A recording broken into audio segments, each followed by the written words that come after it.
तो देश के केंद्रीय सड़क और परिवहन मंत्री नितिन गडकरी ने मध्य प्रदेश के बैतूल इटारसी हाईवे की खराब हालत पर कड़ा रुख अपनाया है।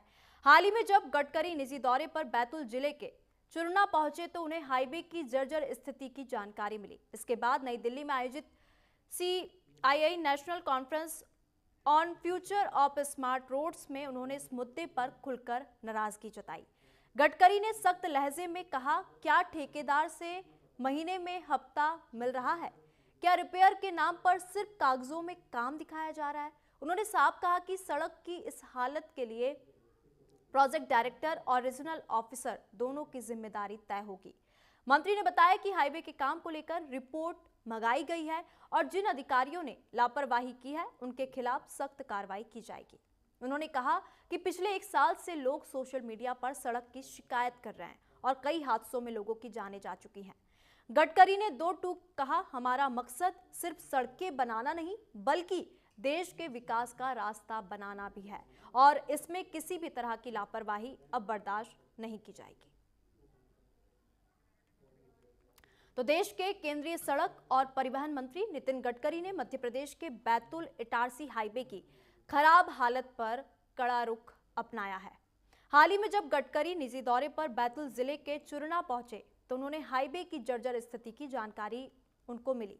इसके बाद नई दिल्ली में आयोजित national conference on future of smart roads में उन्होंने इस मुद्दे पर खुलकर नाराजगी जताई।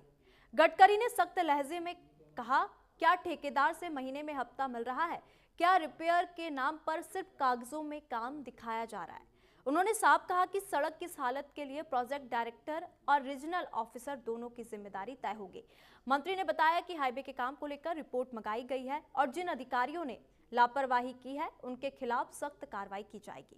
उन्होंने कहा कि पिछले 1 साल से लोग सोशल मीडिया पर सड़क की शिकायतें कर रहे हैं और कई हादसों में लोगों की जानें जा चुकी हैं। गडकरी ने दो टूक शब्दों में कहा कि हमारा मकसद सिर्फ सड़कें बनाना नहीं बल्कि देश के विकास का रास्ता बनाना है और इसमें किसी भी तरह की लापरवाही अब बर्दाश्त नहीं की जाएगी।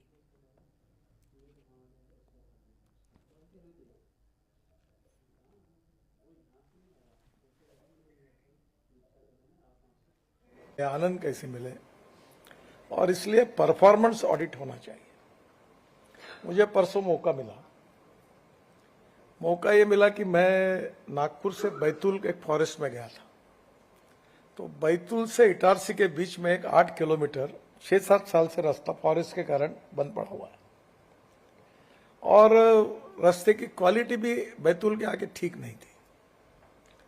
जब मैंने PD को और RO को बुलाया आए मिलने के लिए तो मैंने कहा, आपको दिखती नहीं कि ये क्वालिटी कैसी है? बोले हाँ साहब, अच्छी नहीं है। बोला क्यों? महीने में हफ्ता मिल रहा है क्या तुमको कॉन्ट्रैक्टर से? तुम क्यों ये ठीक नहीं किया? यानी आज मैं जब शुरुआत कर रहा हूं कि जो 10 इयर्स डिफेक्ट लायबिलिटी है तो अभी मुझे पता चला कि मैं कॉन्ट्रैक्टर के पीछे लगने के बजाय अधिकारी के पीछे लगूं कि जब डिफेक्ट लायबिलिटी है तो कितने लोग रिपेयर कर रहे हैं कि हमारे यहाँ रिपेयर करने के नाम पर बस कागज में तो एंट्री हो जाती है, होता कि नहीं होता, दिखता नहीं क्वालिटी अच्छी।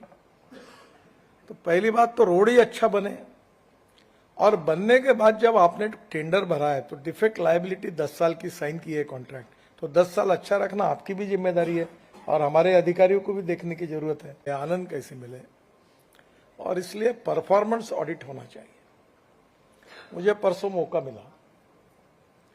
मौका ये मिला कि मैं नागपुर से बैतूल एक फॉरेस्ट में गया था।